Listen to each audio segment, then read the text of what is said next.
So I wanted to do a little bit of a gardening update.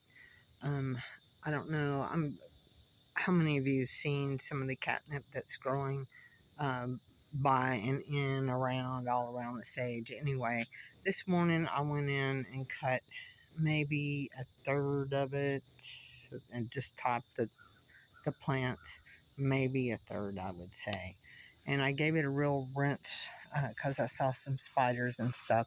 But I hung it up, and right now, I mean, this is the harvest. The flowers smell delicious. There's still plenty back there for all the pollinators, but the cats are going to go crazy when this stuff is dry.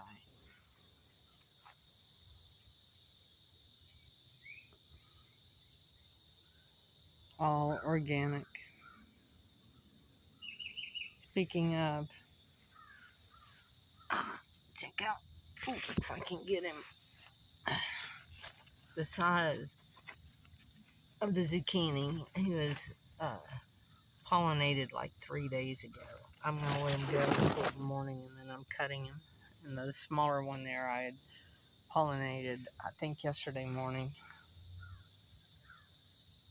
I'm about ready to, I think, try to get some of my mint. I've got to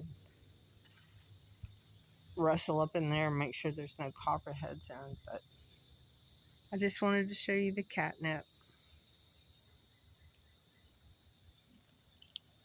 Talk to you later. Bye.